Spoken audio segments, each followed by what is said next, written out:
I kind of like embracing the awkwardness, right? Of because that feels that feels authentic to me, right? And I was like, we gotta replicate that. So I should be sure to start the next episode off with something awkward. And then it occurred to me that the idea of like intentionally manufacturing awkwardness was the silliest thing I could have thought of, because it happens completely by accident in every single one of my other conversations I've ever had.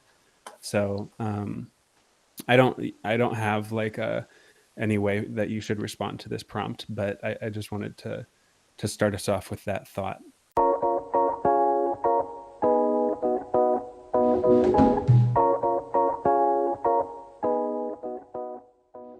Well, I've got one for you. I'll build off it if it's okay. Sure, yeah.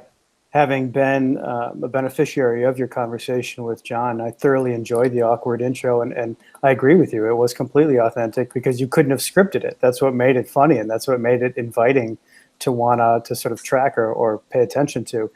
And it reminds me of some research that's come out recently about facilitation, and specifically about what leaders can do to create the psychological space for new thinking to happen inside of a meeting. And one of the tactics or techniques that leaders, or whether they're leader in title or sort of informal leaders, can deploy, is to simply kick off the meeting by telling an embarrassing story about themselves. And by doing so, it creates the space of like, well, okay, if the person that we're supposed to think of as being a leader can tell an embarrassing story, then it's okay to screw up, or it's okay to experiment, it's okay to try things out in this meeting. It's safe here, right? And a funny thing happens if you actually play this out, is that if the leader starts doing it, other people will build on that as well. And you can see other people tell embarrassing stories, and it just has the snowball effect, which then creates the right kind of energy you're trying to manufacture in the room to really, I think, set the stage for a good ideation session. So I say bring on the awkward, lean into the silly ideas that you have, because that's the best way you can start a session. Yeah, Nate, were That's you in this class that we had with the SEALs where one guy said that he had a criminal record in high school? Absolutely. And then around the room, every single person had like a law story. Like either they got arrested or they almost got arrested. It turned into a game, oh like a man. one-upsmanship kind of a situation, where people were telling the most sort of extraordinary or fantastical aspect of their biographical history you could think of, instead of people just giving you the basics like, here I am, this is my job, this is my identity kind of thing. That one person set the tone. You're absolutely right. The That's such most a fantastic insight. And like I there was one caveat to that start with an embarrassing story thing, which I've seen some leaders do, which is when they use it as an opportunity for a humble brag.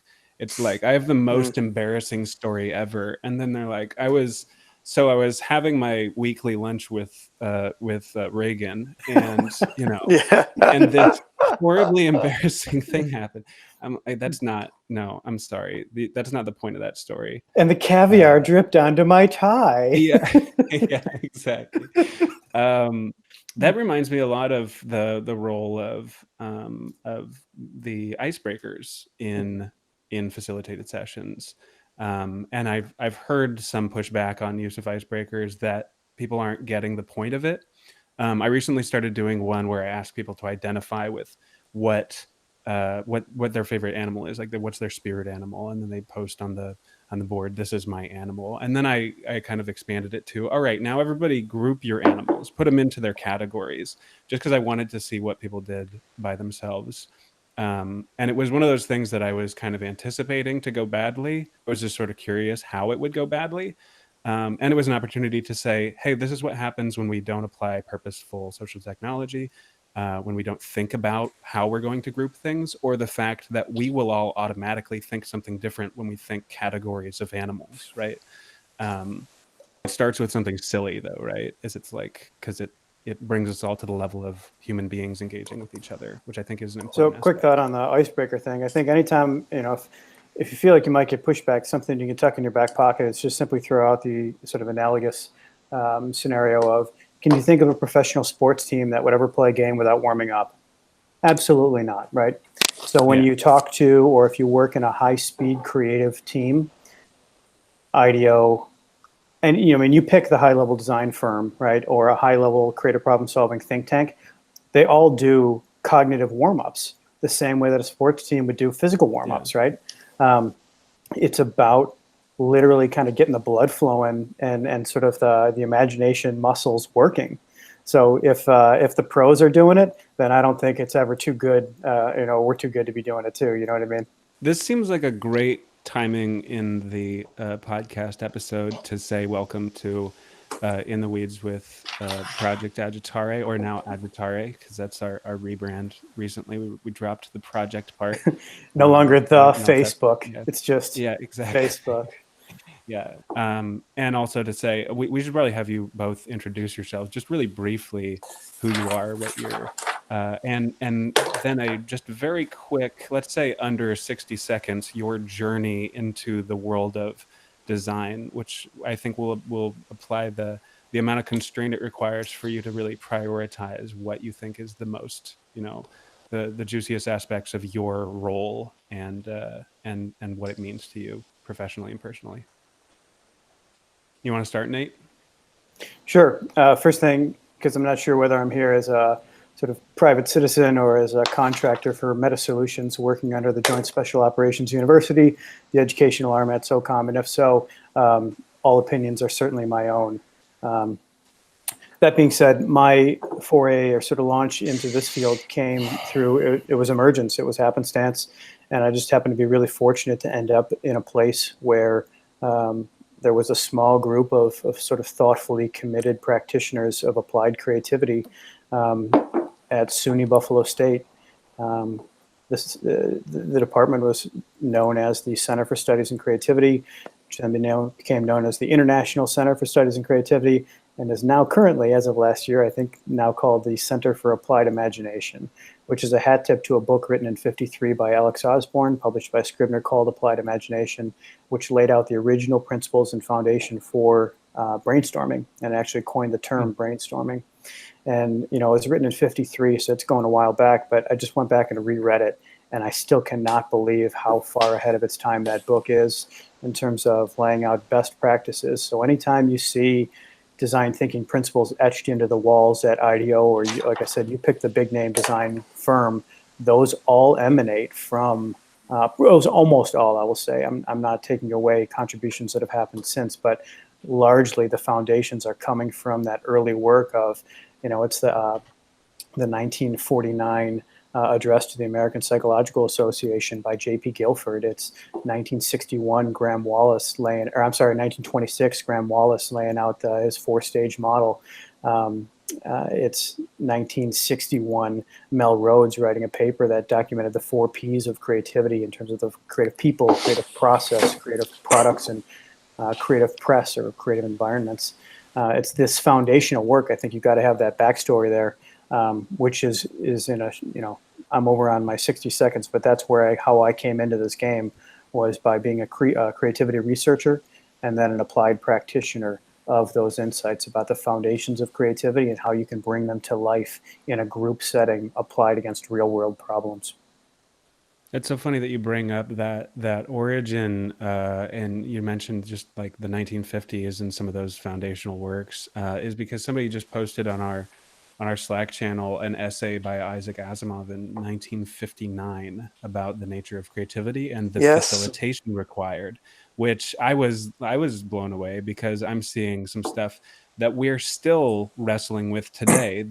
We're trying to bring just this simple concept of what is the role of the facilitator, and what are the very simple things that they're trying to foster within a time and space to help people be more creative. So it's interesting that this science has been around and this practice has been around for such a long time, and we're still, it seems like we're still kind of struggling with it to maybe get it out of the realm of the academic and into the hands of the practitioner, and make sure that those, I think that always with academic circles and practitioner circles, there's a disconnect that seems like a pretty common problem across disciplines, but it's one that I definitely see in this realm. I have a hunch on why, but we should let Ben say hi first. Sure. Yeah. Ben? Hi, I'm Ben.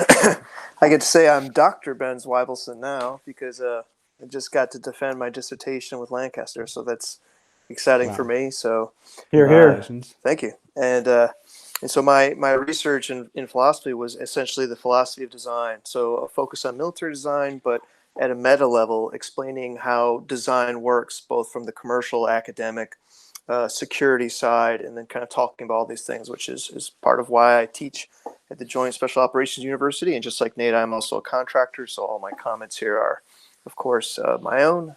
I started off as an oil painter, and then I realized I couldn't pay for college, and so I joined the Kinetic Army National Guard. And 22 years later, I finished my time in the Army Infantry. And so along the way, I went to this school called the U.S. Army School of Advanced Military Studies, or SAMS. And so SAMS is kind of the benchmark for the intellectual center for planning and strategy and all these things. But they were teaching design for a little while. And for a very brief period, they had Dr. Shimon Nave, the Israeli general who started the first military design methodology. And so he was teaching there at SAMS for a couple of years, and I got lucky to catch the very tail end of that. And then there was an institutional backlash, and we can talk about this maybe later about why institutions fight these types of radical ideas. But I got lucky enough to get a good dose, and ever since then I've been chasing and trying to consume more and more of this design thing. And I hold a lot of controversial positions, to include that there is designing for commerce, which is what a majority of your audience are probably more familiar with. Those are user products, user experiences, and so forth. And there's a lot of great design methodologies for that. Then there's designing for war. And the two of them overlap, they interplay, but they're not interchangeable. You should not walk into a IBM and try to apply a military design method without some sort of transition or bridging, nor should you go into a military organization and say, here's your solution for Syria.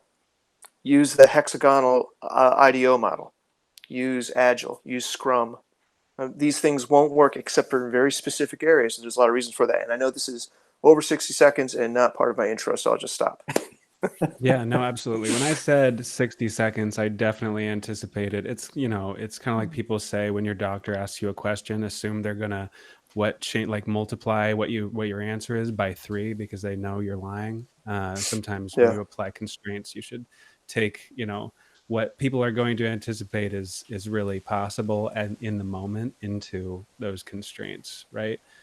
Which is why we make them somewhat flexible. I don't think that I've ever really stuck perfectly to a time limit when I do like an exercise. Maybe other people do, but I usually am like, let people freak out, see what happens when they're panicking in those last moments. Maybe they'll start generating a bunch more in the final 2 seconds. Let them go longer. So yeah. Sessions run on and facilitator time. Facilitator time is magical. It can sort of, it can bend in either direction you need it to, right? Yeah, I like that. Maybe the seconds just get longer, right? I said seconds. You were assuming that they were all, going to be the same length, but maybe they're not. That reminds me of a thing that I'm reading this book by Daniel Stillman about designing conversations, and he talks about how one of the problems with the way that we approach most social technologies or most conversations is that we go into it playing the same rules as the games we were playing before, and we don't acknowledge that we could be playing the rules, changing the rules. And one of the things he said that I loved was, we tend to play Scrabble where we all have our tiles and the other people have their tiles. But what if we pooled our tiles together and saw what words we could make and just played for maximum points? And I'm gonna dig into that more because I love the idea of that analogy where we tend to be in competition mode, but I feel like design in a lot of ways takes us out of that natural competitive mode. Is that something that you feel like is a fair statement? There's a psychological lever I like to use, and we can think about it as project envy, in the sense that I love celebrating the work of small groups because, especially working in the special operations community, everybody wants to do well. Everybody's, you're dealing with like the high end, get after it type folks, right? Like they self-selected to be within SOF. Everyone wants to do better than each other. but at the same time, they're not competing directly. There is space for co-opetition, a blending of cooperation and competition, right? So there's this natural, and the same phenomenon showed up in what Ben had referred to earlier in terms of that guy who had told the story about his, his misdeeds in the past, right? Like this one-upsmanship occurs, and it's like, oh, did you see that creative technique that team used? Now we're going to take Play-Doh, wrap it around the edge of our whiteboard, so now we have this extra dimension of storytelling capacity that we didn't have before, right? So we're going to build off of. It's a series of leaps that are happening through intellectual and through multimedia, right? I would add that there's a great example we can give here just on the nuts and bolts of the facilitation, and Nate was the one who really brought this into our program. We call it the puzzle exercise. And there's a whole bunch of things that are going on, but essentially, and I'm going to summarize it very quickly, the students and design teams are told that they have a certain amount of time and that they're going to have to assemble a puzzle. And they're supposed to come up with their plan before they're given the said puzzle. And so everybody, they see a photo and it's a misleading image of what this puzzle is going to be. And so, of course, their initial plans are wrong. I mean, they're almost always wrong.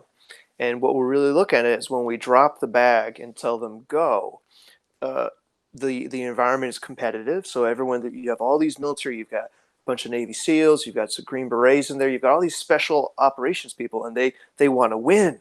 And this is usually the second day, so they're like, oh, we got to win this. And we watch to see what happens. And so the surprise, the aha, is that on the back of the puzzle are numbers. And if you can choose to assemble the puzzle right side up, like 99.99% of us have always followed those rules, like you said, Dan. But what if we assemble the puzzle upside down? And then bridging off of that, we have seen teams try to trade pieces or steal pieces from other teams. They have looked at what other teams are doing. They've done all these things, and teams that assemble the puzzle and they feel they've won, then they go, wait a minute, the puzzle's upside down, and we need to put it right side up because they're following an old rule. So we never said that. And so they'll do things like take desks and slam them on top of each other and try to flip them over and do all these weird things. And it's just absolute chaos to the end. So I'll pause here because I know Nate's probably got a lot of observations he can throw from the facilitator side on what we really see happening here that goes back into these themes. Sure. There's a couple key ingredients to this. One is, and Ben alluded to this, but giving each team assigning a leader or letting them self-identify a leader who then takes the tasker and relays it back to their team. So they're given instructions where they have 2 minutes to generate a strategy or a plan to assemble this puzzle in the least amount of time possible. And at this point in the game, all they're given is a photocopy of the box top of the puzzle. So they go back to their teams and they, for 2 minutes, talk about distribution of labor, division of labor, et cetera, right? Like how are we going to work as a team in order to assemble this puzzle in the least amount of time possible, right? And as Ben said, it's funny when we drop the bags of puzzle pieces on the tables because the muscle memory kicks in. And I think that's really what you're up against, Dan, when you're describing these sort of ingrained patterns of thinking, especially, and they manifest even more intensely, I think, in a competitive environment.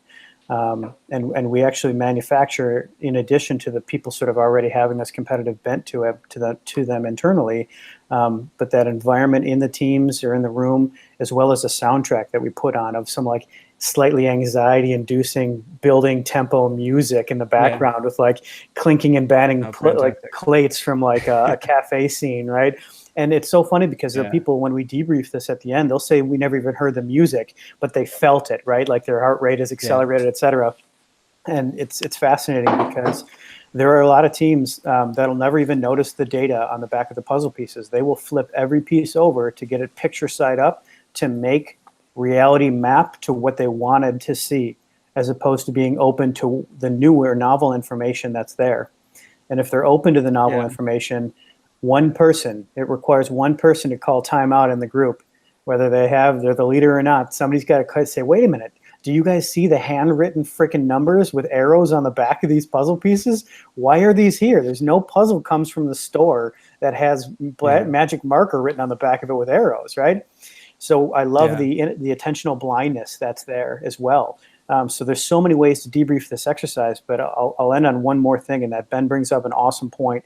in that even after assembly is complete, there will be teams. Somebody has the inclination to ask that beautiful question. They say, well, wait a minute, how are we going to flip it over? So at that moment in time, this question's introduced into the group, and now the collective imagination of those teammates is now pointed against the challenge of, okay, well, we have to flip it over to be successful, because every puzzle we've ever seen before has been face up, right? Picture up. So if that's the framing you've put on the challenge, now Ben's right. They're going to start scanning the room looking for all the tools they might come up with in order to flip the puzzle over. And we've seen really wild stuff, flip charts on top of each other, the stack decks, the one row at a time, tape, using it to stick it together and flip it and all this stuff. But again, all up against the time pressure, because these other teams are moving just as quickly, and we're there in the background being like, oh, it's going to be really close. Like, I wonder who's going to get it, right?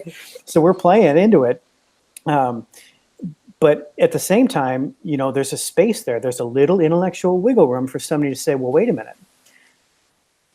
They never said it had to be face up, right? The language we used was only assembly. That was the criteria, right? So just because we're used to seeing completed puzzles as being face up towards us, in no way implies that the only way we can win this game is to make it look like the way we've historically looked at it, right? So there's this opportunity to challenge the core assumption of what success looks like. And we use this as a key debrief point to say, well, wait a minute. I think in emerging operating environments, or if you want to suggest that, sort of the nature or character of warfare changes over time, et cetera, we need to be able to fundamentally reimagine what success looks like in a variety of different contexts over and over and over again. And this requires being able to identify and challenge those core assumptions that are baked into the game, literally baked in, right? And it just requires us to be a little bit more deliberate and sort of thoughtful with the way that we're playing, because if not, you end up just running off muscle memory.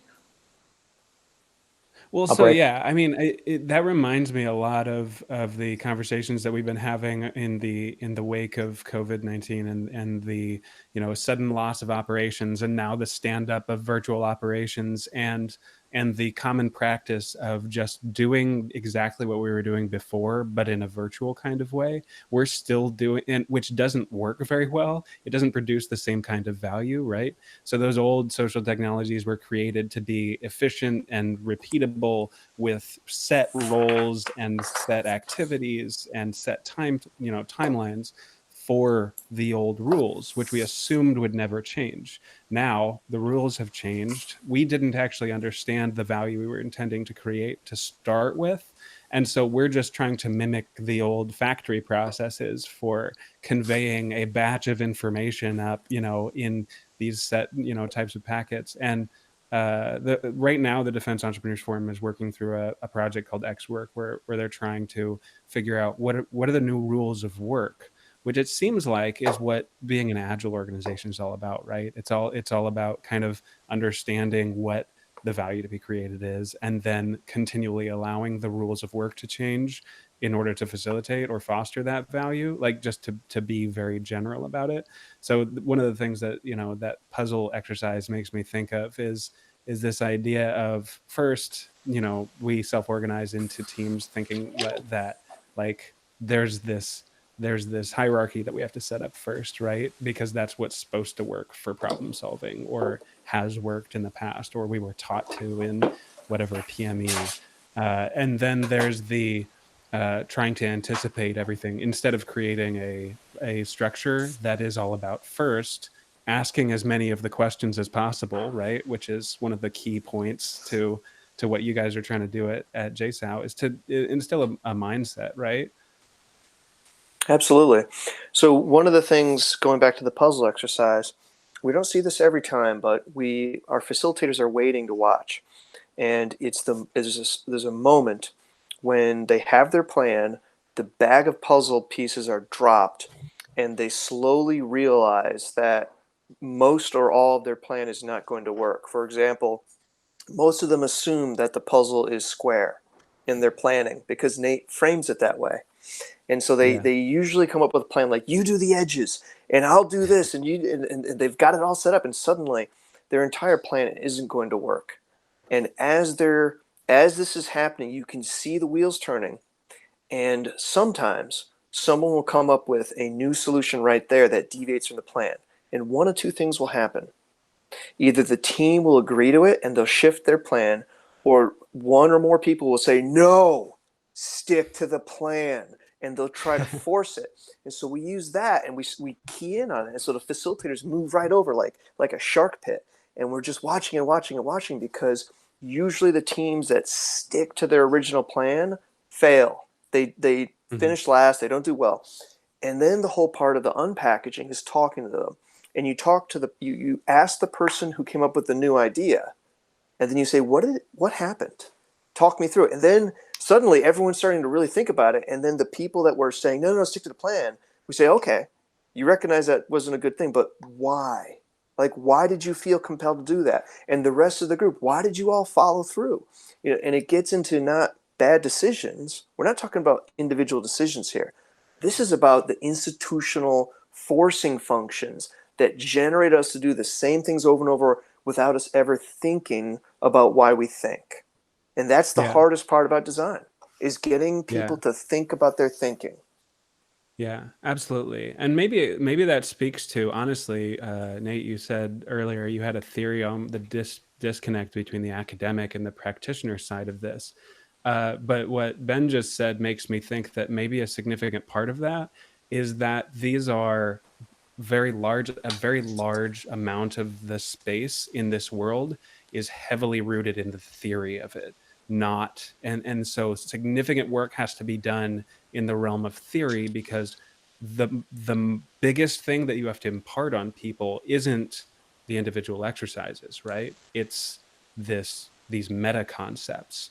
And what are you trying to do theoretically or dynamically with information and social exchanges and stuff? I'm curious what you were going to say about the disconnect between the academic and the practitioner aspects of design are.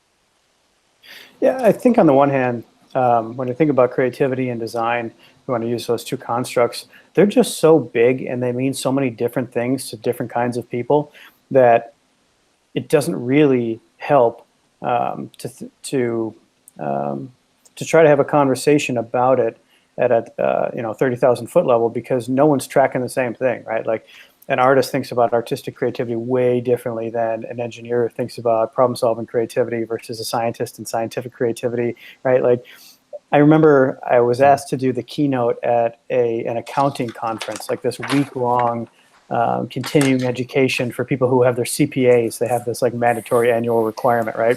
So they knock out all their CEUs in one fell swoop in this week-long conference, and like the sleepiest Friday afternoon speaking billet was given to me when I was a junior academic teaching in the business school, right? And they wanted me to do a presentation on creativity. And I said, yeah, absolutely. I'd be happy to, right? Room full of 500 or 600 people. I was trying to hone my speaking chops at the time. So I'm like, yeah, I'd love to do this. And I thought it was so funny because this group was emailing me 5 months out, wanting my slides. And I'm like, you are out of your mind if you think I'm going to build a deck for you 5 months before this conference. Like, that's just not how I operate, right? Like, it's just like, I think up the lecture we're going to do that day in class sometimes while I'm driving into class that day, right? Like, but they kept emailing me, right? And it's like typical, accountant behavior, stereotypical accountant behavior, right? But they wanted it ahead of time. They wanted it. So I finally broke down over Christmas break that semester, and I built them the slide deck. And I submitted it one night, and within like 60 seconds, I got an email back saying that it wasn't going to work.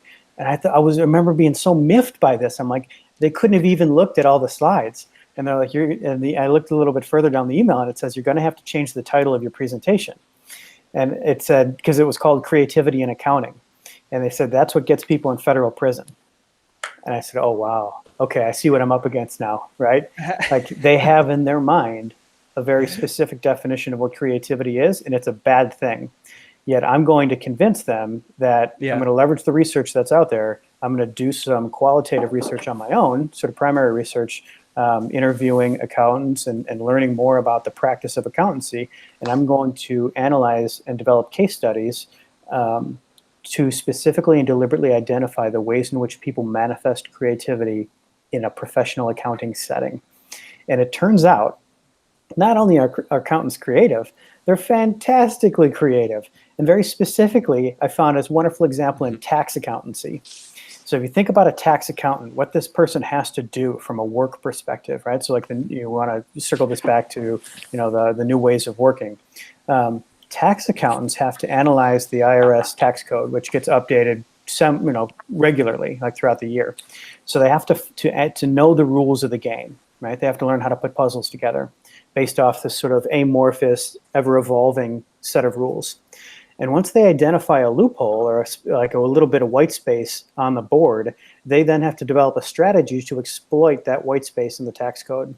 Once they've developed that strategy, they then have to go to their high net worth individual clients and convince them or pitch them on this strategy, time sensitive, by the way, to exploit this game that they think they've found space in the game for, right? They want to call this play and try to get a return on investment. Yeah. So if they can convince their clients to move money in these ways, to then generate a return on that investment before the IRS closes that loophole or changes the rules of the game again, right?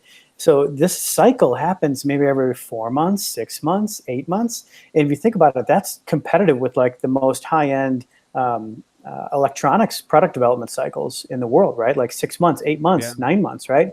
So here we have this subset of accountants who are engaged in creative problem solving at a very high level on a regular basis, and very high stakes, high pressure kind of a game, right? So I started laying out all these examples, and at the end of it, I had a whole bunch of accountants coming up to me saying, I'm so happy that I stayed around for this session on Friday afternoon because I finally feel like it's okay to be creative now, or to think of myself as being creative, because I'm always told that we're the people who say no, we're the reason why people can't do things, right? And that stuck with me. That was really powerful feedback to have gotten. So I'd like to throw in a few thoughts on going back to your original question as well on this. You hear about the ivory tower, the academics, the theorists versus, the doers, those in the trenches. And I think that sometimes it's an unhealthy dichotomy. It's sometimes even a false one. So one way of thinking about this is that, yes, it's true. If you're in an ivory tower and you're just mindfully theorizing, but you're not applying it, it becomes ivory tower masturbation. And you never apply these new ideas, which makes it extremely hard to convince your organization to experiment, to try different things. At the same time, at the trench level, you've got your doers, you've got your door kickers, and this is where you have military doctrine. In the civilian world, this is where you have company manuals and smart books and nice posters that say synergy and things like this. This stuff doesn't really work either unless it's absolutely simplistic or immediate, where certain things that don't need to be thought about are just done in rote memorization. So that becomes mindless practice. It means the organization can never really change. And what they end up doing is firing individuals and replacing them with somebody else and saying, do it again and be successful this time, but follow the same rule books, right? Yeah. So in the middle between here is what is a foundational to military design at JSAL, but also I think across the entire military design movement, as well as in quite a bit of non-military design. And that's Donald Schoen was a theorist who created reflective practice. And what Schoen was talking about is a reflective practitioner is one who is practicing and mindful of what they have done, what they are currently doing, and why. Which means that they are operating between the two. It's the ivory tower in the trench and back and forth. It's an endless infinity loop. And what I think design provides beyond that in military, it's military planning. But in the civilian sectors, it's going to be just your traditional corporate planning. So if you are unable to think about not just what you are planning, but why you plan that way, it's easy in retrospect to look at Blockbuster Video and say, well, of course they should have bought Netflix in 2005. Oh, yeah. But in 2005, they didn't know. None of us knew. If any of us did know, we would have invested in Netflix. The point is you can look 2020 and say these things, of course, they're obvious because they become crystallized and linear in retrospect. Yeah. But in a complex dynamic system, in any system that's complex, emergence and nonlinearity are hallmarks of us not knowing what's happening tomorrow. In February of this year, none of us thought we'd be doing a podcast in this COVID era. None of us. But here we are. Yeah. Here all of us are. And so what's going to happen next year? What's going to happen next year? So Yeah, if we are absolutely. not, Yeah. oh, I'm sorry, go ahead. No, I mean, I'm reminded when you talk about like Blockbuster, my first thoughts are like, I think there's significant survivorship bias there, right? It's like we all know in retrospect now that Netflix was the one that was going to win because they are the one that won. But I'm reading through James Carson's book Finite and Infinite Games, and I love how he talks about in Infinite Games we have to remain open to the idea that the past will surprise us rather than the future. So the past will reveal itself in new ways, as opposed to what we tend to do, which is think of it as it's a foregone conclusion. It is, this is just reality having played out the way that reality was going to play out, as opposed to just acknowledging that there's significant amounts about the past that we still don't really understand. But what we like to do is we like to say these are the primary factors that caused the past to turn out the way that it did, and then we end up oversimplifying. And in that way, I think we talked about this a lot in the SOC 1440 course. In that way, we tend to think of the past as a simple system when it's in fact significantly more complex than we give it credit for. And by painting the past as simple, what we're doing is we're reassuring ourselves that the future, it's also simple. If we just get the big pieces correct, we'll be able to predict the future. And as a result, we end up always thinking of the past as simple as a foregone conclusion, and always thinking of the future wrong, and thus being unable to really anticipate how agile we're really going to have to be.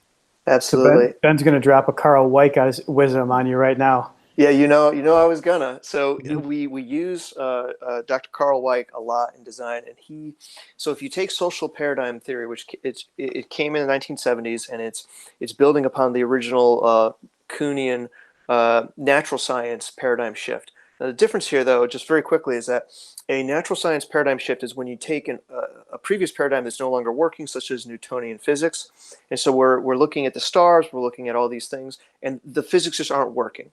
And so Einstein's theory of relativity as a paradigm has replaced it. Now, here on Earth, when you're driving your vehicle to and from work, you're still going to use Newtonian physics, even though it's technically wrong, because it just metaphorically is a useful heuristic aid for us to get around. You can't think in relativity at this scale. But if you're doing anything at a large scale, you absolutely cannot use Newtonian physics. So essentially, the Kuhnian shift occurs there.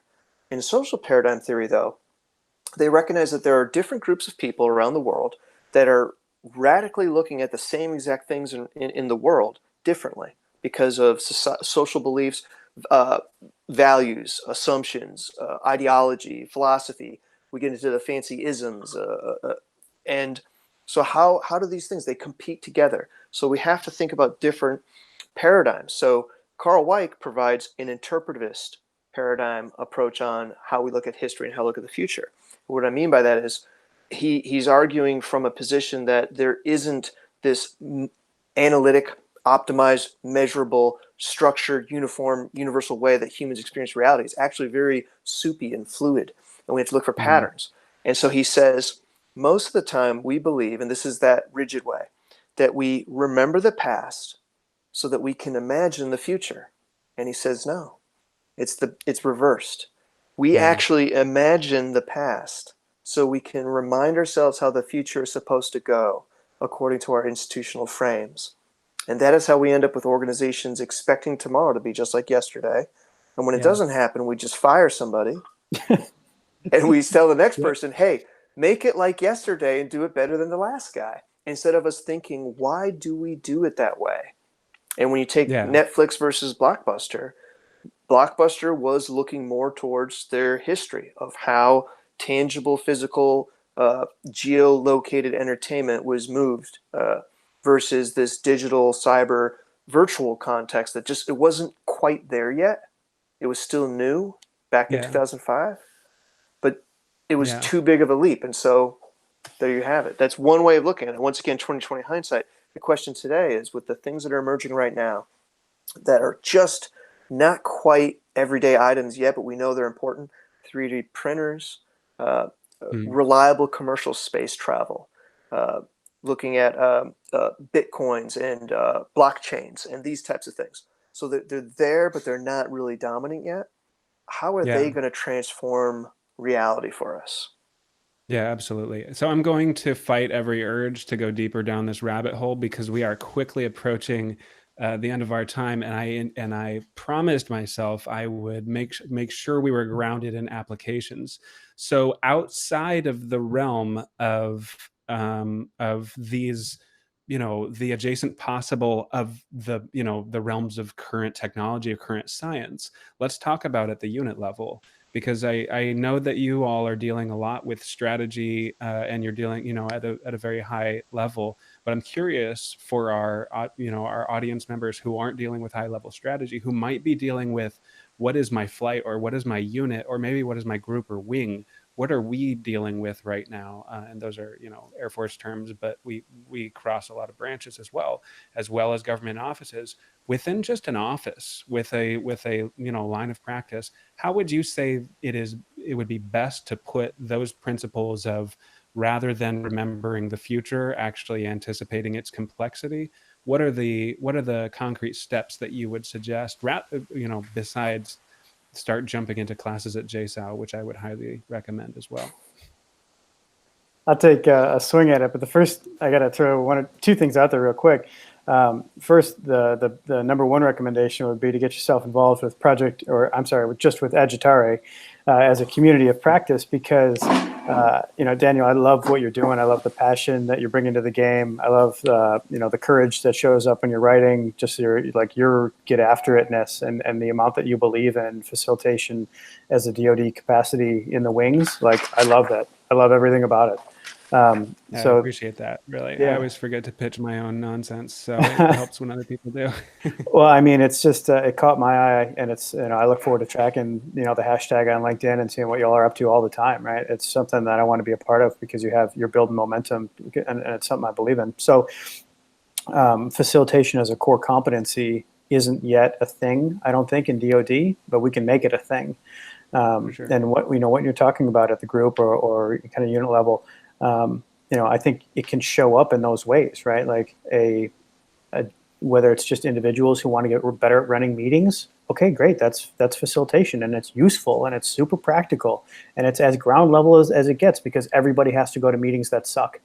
And just some basic level training and facilitation skills can make meetings suck less.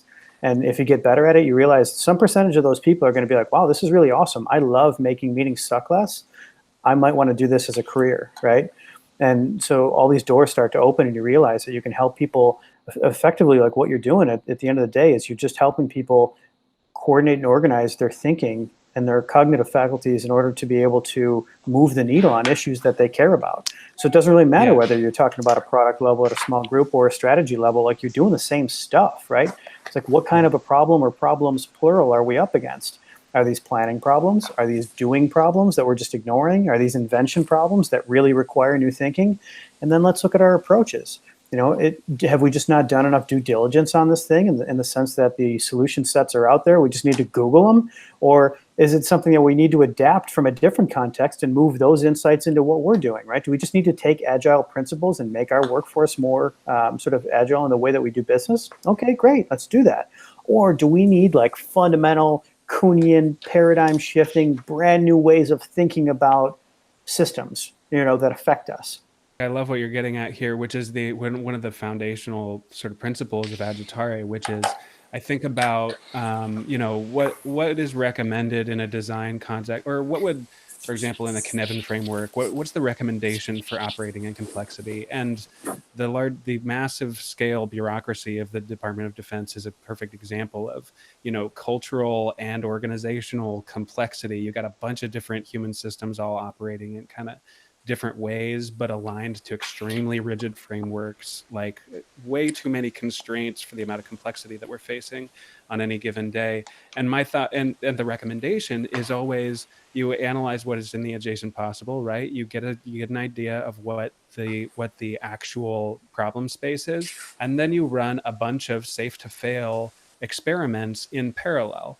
And what I see mostly with, is right now is you have some organizations that are attempting things at a couple of different levels. And my thought was, what if those parallel safe to fail experiments were just one facilitator in hundreds of different organizations trying different things and see what works? And I love the idea of the meeting, what if we just do the meeting differently? Because that is an example of just applying principles of design to something that is way easier to wrap our heads around, because it is a complex human environment. We're dealing with complex, with social, complexity there, with people's agendas, and we're trying to get something accomplished.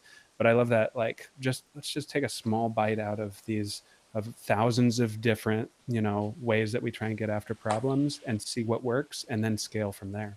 Well, I think that, so before I jump over to Ben, let me just throw one thing out there. The other nice aspect of starting with the meetings, it's a relatively low risk thing, right? Like if you try a facilitation technique in a weekly meeting and it flops, hey, no big deal, right? Versus trying to run your first design sprint without experience, like failure there could not only set you back, but that organization may be less likely to buy into a deliberate creative process or a design initiative moving forward, because they're going to be like, yeah, you remember when Timmy tried that out a couple months ago? Yeah, we're not doing that again. You know what I mean? So Yeah, I think, to be full disclosure, I probably facilitated it maybe like around workshop number 100 did I really start to feel like I had any actual command of what was happening, to where I wasn't like, sweating through an undershirt every morning before the thing. You know what I mean? Like it really takes, it just takes reps. Yeah, and if I could just like bounce off of that really quick, the fact that it takes reps, I think, is due to that you're not like, I think that sometimes some of these methods that say just plug in a framework and it's so easy, it'll turn out great. It sets people up for failure. This minimum effective dose thing. While I really, I love the concept, and it's very close to what I'm recommending with facilitating meetings, right? You have to do it in a context where it's safe to fail until you get to a level where you are capable of navigating much more, complex, much more difficult scenarios, or you're dealing with people who have a much bigger stake in what the outcome is, right? Because when you apply these, my experience has been, and I tend to do these just, all right, you guys are all getting together. I can help you make that conversation more effective. I can help you make it move forward in a way, or I can make sure you don't move forward before you're ready to, right? I'll make sure you hang out in the problem space for a little longer just by facilitating this conversation. And my experience has been that even when I plug in a framework, the outcome is always different. So I have to understand what that's supposed to feel like when it's going properly, and what it's supposed to look like and feel like when it's not. Because if it's not, it's dangerous to just go, well, that's probably good enough, and then move on. Ben, I'm going to kick it over to you now for your your thoughts in these final minutes on let's talk about what happens for people across the community and how they can get involved and start on their journey of becoming practitioners of this stuff. So one of the things that we get asked all the time from senior leaders in the military, at the flag officer level, general officer level, they say, look, I don't need to learn how to do design. I'm leading my organization. I need you to tell me, how do I get it in my organization? Do I hire people? Do I send them to training? How do I do this? And so I'll give you a quick example, but I'll set up some framework here, and I can use an Air Force example. I was happy to say I went to ACSC as a major, so I was the token Army guy in there, learning how to eat popcorn with jalapeno and cracking open beers at a very early time of the day. I'm enlisted. We're not so privileged as to have jalapeno in our popcorn. You're not. Oh, you just get the popcorn. Okay. Yeah, exactly. So I know it's not that bad.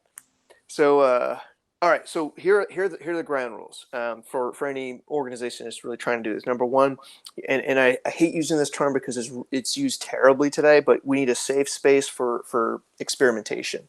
But safe space really means that leader, that sponsor, that design sponsor has to create a location, a time out of the battle rhythm, and an ability for it to link back into the regular practices of the organization, so that little cell doesn't get attacked or ostracized or hated. And that can very easily happen in our military.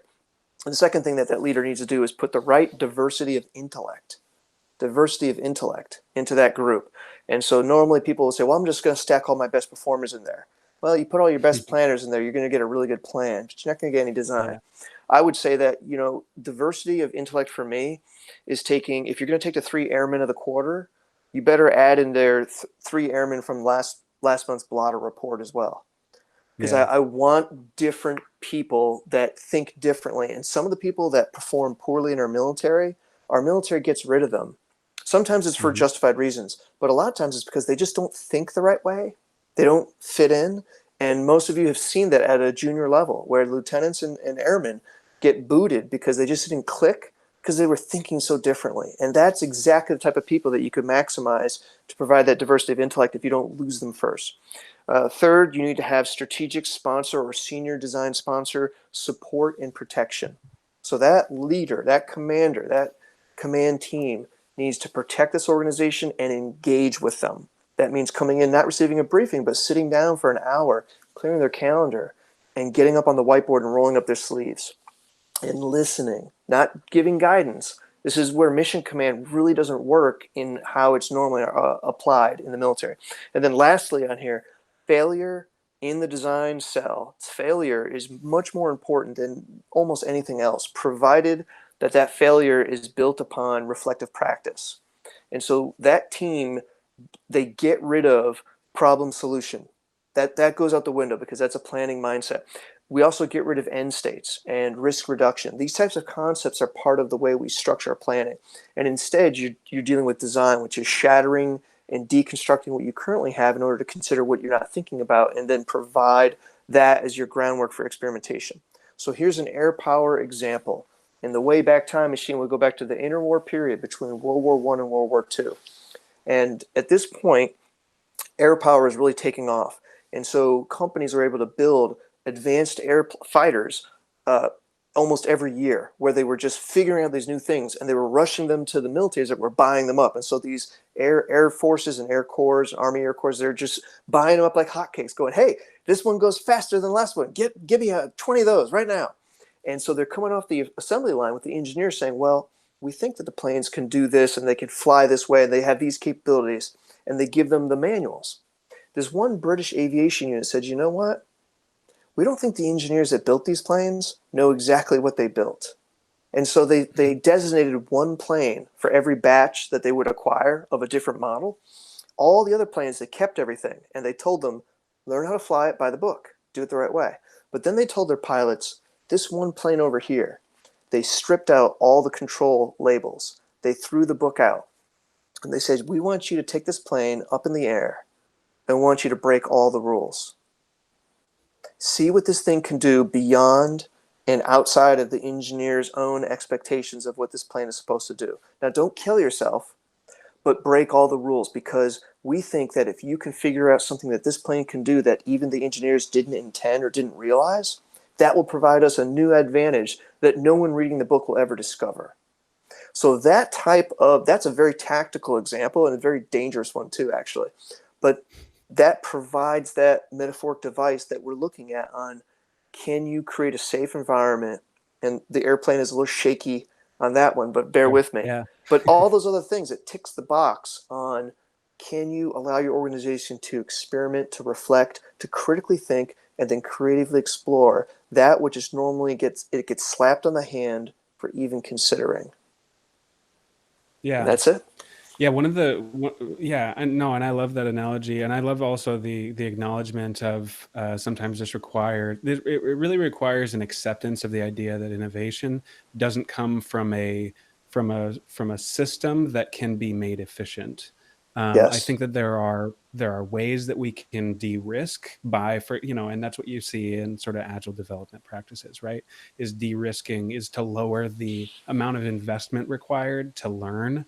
And figure out what potential pathways might produce, the intended value or unanticipated value.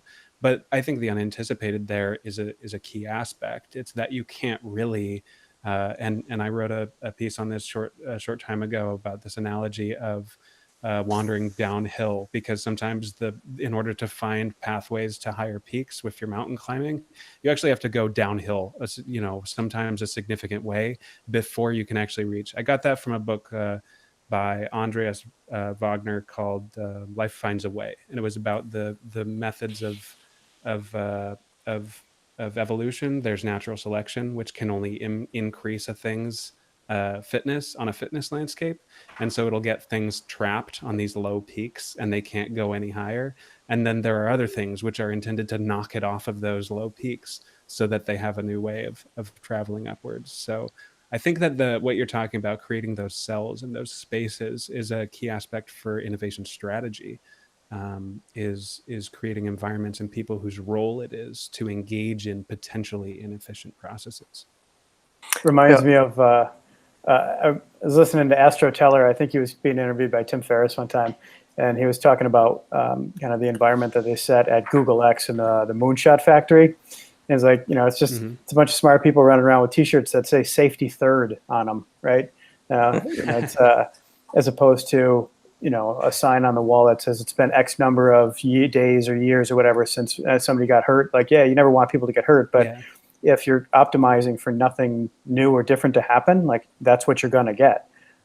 Versus what Ben is describing, which is can you create the conditions for experimentation to occur?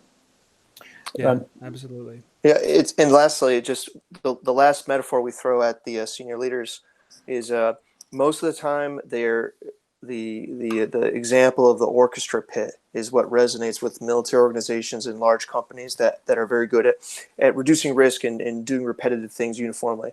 So none of us want to go to a performance of a symphony or whatever it is.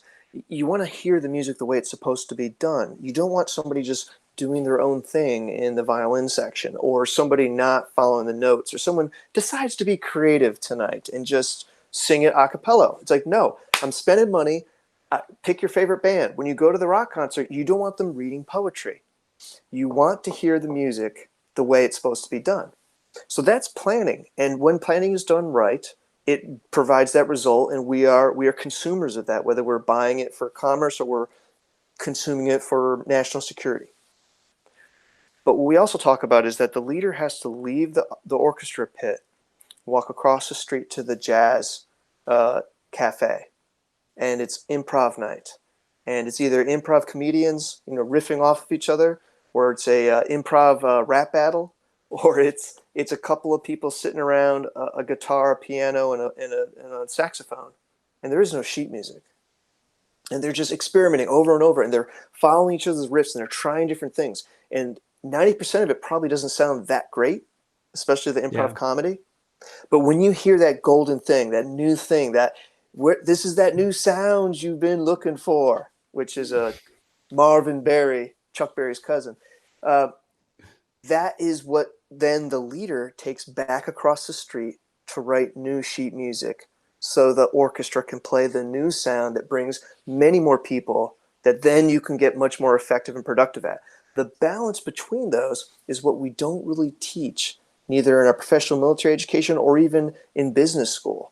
It's not there. It's this artistry and science, and it has to be kind of balanced into this affinity loop. But we tend to have leaders that are much more comfortable on the regimented science side, and that's generally what our organizations tend to reward over and over until they reach a certain level, and then they're told, oh no, you're a change agent now. Mm-hmm. But there's no book for that. Yeah, I'm reminded of, just on the subject of music, just all of the times that I've read these sources for creativity books. It brought up that the most famous and the most successful innovators in art and music also tend to be the most prolific. Like, they create such a significant amount of work that they kind of, like, through that much experimentation, it's kind of course they're going to come across innovative and like groundbreaking stuff, because they just created so much of it. And that's something that I think we tend to have in our heads, that the greatest artists and the greatest creators have like this natural talent. I think that Malcolm Gladwell did an episode of what's it called, Revisionist History, on this, where he talks about there are the occasional artist who, like, they just create like a very small number of works and they blow up, But for the most part, the ones who really do all the breakthroughs are the ones who just kept making stuff. And they're like, well, that didn't work. Let's start over and keep going. And it's all about that iterative, generative thing. And I think we tend to think too much in terms of genius and less in terms of mad scientist, right? Or just experimenter with a lot of failed attempts before they got to the thing that worked. Let me throw on top of that real quick. Shakespeare wrote a whole bunch of bad plays. Hemingway has dozens of alternative endings to For Whom the Bell Tolls. Like Mozart has terrible music. But you're right. It's the sheer volume produces a few golden nuggets, which we then celebrate so much because they knocked it out of the park. Right? Go to sports. Babe Ruth. I ran the numbers on this one time. He led the league in strikeouts and in home runs in several of the years that he was playing. Right. So he was like, depending on what metric you're looking at, measures of performance, measures of effectiveness, that debate, he was swinging for the fences and he was striking out more than anybody else, but that's how he's hitting the long ball too. Right. So what do you want? To Ben's point about how you managing the dynamic between experimentation versus management and optimization in your organization. Right. And then the last thing I'll throw out there, is going back to that whole ivory tower discussion and bridging academia versus practice. There are two pioneering researchers in the creativity research community. One is Dr. Joy Paul Guilford, J.P. Guilford. He's a statistician, and he's the one who wrote that and delivered that landmark APA, American Psychological Address, in September of 1949, where everyone is expecting him to deliver this kind of a new statistical formula or a new way of looking at information of data, like a quantitative presentation. But instead, he spent almost the entire APA address talking about the shortcomings of the psychological research community in terms of the ways in which they were thinking about creativity. And he said, we have to figure this creativity thing out. It has no operational definition. We don't know if it's teachable. We don't know if it's learnable. But it's a competitive advantage at a national level, so we have to figure this thing out, right? So he throws down the gauntlet in 49 and turns out ends up working for the Army and becomes the director of psychological research in the 40s and 50s. So you can have a hybrid career where you're working in academia and in the applied side of the house as well to tighten up those feedback loops to make sure that you're stress testing your theories and refining and evolving them faster. And then the second person I'll throw out there is Dr. Ellis E. Paul Torrance. So Ellis Paul Torrance is an educational psychologist working at the University of Georgia in their College of Education for a really long time. Just a prolific writer. Wrote like an ungodly number of books and articles and chapters and whatnot, even more than Dr. Ben Zweibelson. But this guy, Torrance actually led a hybrid career as well, and he was one of the pioneering contributors to the SEER school and SEER programming, teaching downed pilots how to survive. So he was teaching applied creativity theory in an incredibly important context to the U.S. Armed Services, right? Yeah. So it's, I think, one of the ways in which you can bridge that gap is to connect with those hybrid practitioners, right? Those hybrid career folks, who aren't just sitting back on their the paper that got them tenure and riding that out, but instead are interested in constantly reimagining and sort of entertaining the idea in which they could have been wrong their whole career. Like they're open-minded to how else it might be. Yeah, absolutely.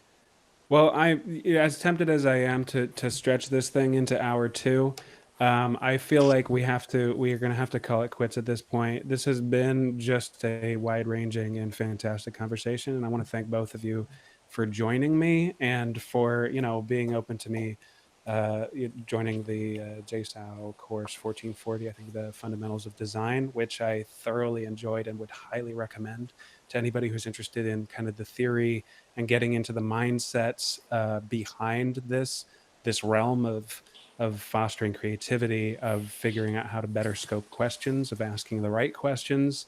And so, if I'm sure that I would like to have you on this program again sometime. I do not have a set schedule for it. It is entirely by accident that I ended up starting another podcast, like 2 months after I swore I would never have a podcast. Now I've got one that I dropped and I'm on 2.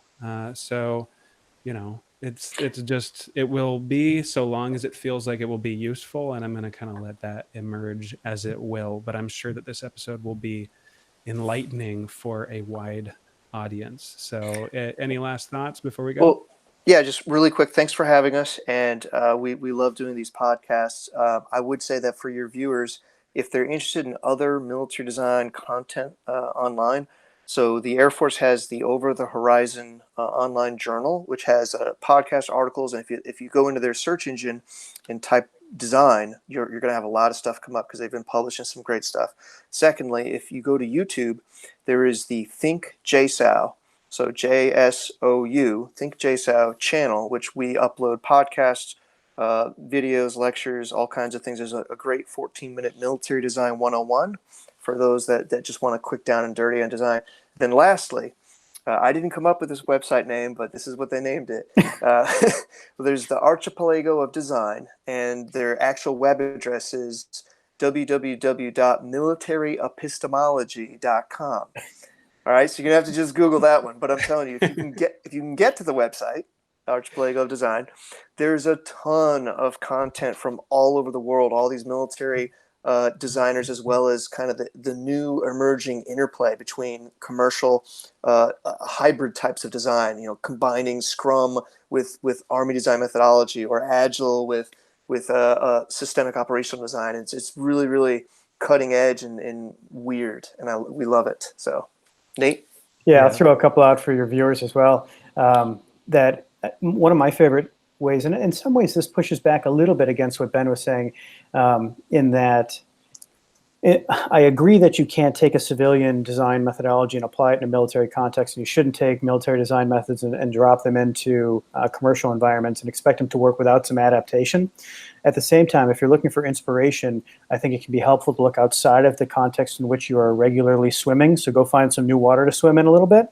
So for military folks who are interested in some civilian and academic opportunities, I'd encourage you to check out my favorite facilitation shop, like bar none. I think the best people in the world who do this stuff is a small group of sort of creative, I can call them misfits because I think of them as my friends, but it's called Know Innovation, KNOW innovation.com. They specifically facilitate for like the National Science Foundation or the National Institute of Health or DARPA or like large federally funded problem sets. And they convene groups of like Nobel level scientists from different disciplines and then run them through creative processes in order to generate new disciplines of thinking. Like they completely try to stretch everything they can in order to create new knowledge. And I think some of the insights that they post up on their blog and through their community of practice are just some of the best stuff that's out there. And then the nuts and bolts facilitation kind of mechanics stuff, like Facilitation 101. I think you got to be checking out what's called the Creative Education Foundation. They offer some free programming as well as a low-cost, high-value conference every year called the Creative Problem Solving Institute, CPSI. That's where there's like 400 or 500 creative process facilitators get together and spend a week in the dorm rooms at the University at Buffalo and like just try out all their new tools and techniques and stuff. So highly recommend if you want to go develop some facilitation shops on the civilian side. And then obviously you've got like the Defense and Entrepreneur Forum, GovCity, Agitare, like all the things that are within the DoD, Defense Innovation Board, et cetera. Like those communities are also great opportunities to just dip your toe in the water and kind of see what feels right, Yeah, absolutely. Well, thanks again so much for being here, and I look forward to talking to you again very soon, I'm sure. So I'm going to say that's it, and I think it wouldn't be this show if I didn't not have a closer prepared, and so we're going to have to just kind of peter out awkwardly at the end. I didn't get to any of the questions that I prepared for you, but I didn't anticipate it. It's, planning is everything, but plans are meaningless or something to that effect, right? Thanks, Daniel. So I'm really just going to enjoyed go it. ahead and, yeah. All right. Take care. Thanks. Bye.